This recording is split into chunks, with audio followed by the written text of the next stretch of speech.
ইতিহাসে এমন একদিন এসেছিল যখন মাত্র কয়েক ঘন্টায় সোনা হয়ে গিয়েছিল মাটির দরের সমান। হাজার হাজার কোটিপতি পথে বসেছিলেন এক রাতেই। আধুনিক অর্থনীতির সবচেয়ে বড় ধোঁকা নাকি ভাগ্যের পরিহাস?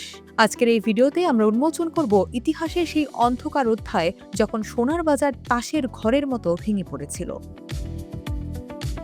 আধুনিক অর্থনৈতিক ইতিহাসের সবচেয়ে বড় এবং দ্রুততম একদিনের ধস নেমেছিল 15 এপ্রিল 2013 সালে। ভাবা যায়, মাত্র কয়েক ঘন্টার ব্যবধানে প্রতি আউন্স সোনার দাম প্রায় $140 কমে যায়।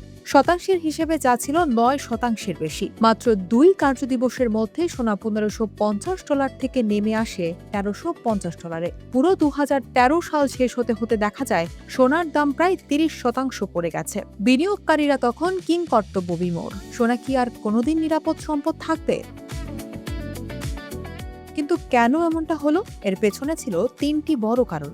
প্রথমত, giant investment bank Goldman sax যখন সোনা বিক্রির পূর্বাভাস দিল, বড় বড় বিনিয়োগকারীরা আতঙ্কে সোনা ছাড়তে শুরু করলেন। দ্বিতীয়ত, বিশ্বের সবচেয়ে বড় আমদানিকারক দেশ ভারত এবং চীন থেকে চাহিদা হঠাৎ কমে যায়, আর শেষ পেরেকটি ঠুকে দেয় ইউরোপের দেশ সাইপ্রাস।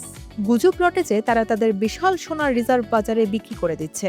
এই ত্রিমুখী চাপে সোনার বাজারে হাহাকার পড়ে যায়। তবে আপনি যদি দীর্ঘমেয়াদী পতনের কথা বলেন, তবে 1980 সালের পতন ছিল আরও ভয়াবহ। 1980 সালের জানুয়ারিতে সোনার দাম আউন্স প্রতি রেকর্ড $850 উঠেছিল, কিন্তু মার্কিন ফেডারেল রিজার্ভ মুদ্রাস্ফীতি রুখতে সুদের হার এক লাফে 20% বাড়িয়ে দেয়। ফলাফল, মাত্র 2 মাসে সোনার দাম অর্ধেক হয়ে $450 নেমে আসে। অবাক করা বিষয় হলো, সেই $850 পুরনো দামে ফিরে যেতে সোনার সময় লেগেছিল পাক্কা 28 বছর।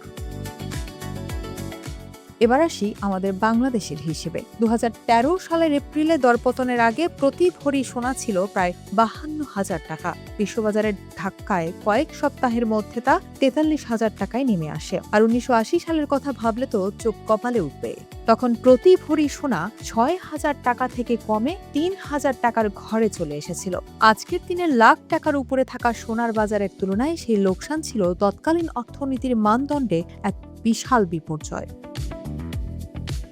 তাহলে ইতিহাস থেকে আমাদের শিক্ষা কি? 2026 সালে দাঁড়িয়ে আমরা জানি সোনা সবসময়ই সেফ হ্যাভেন, কিন্তু এটি ঝুঁকিহীন নয়।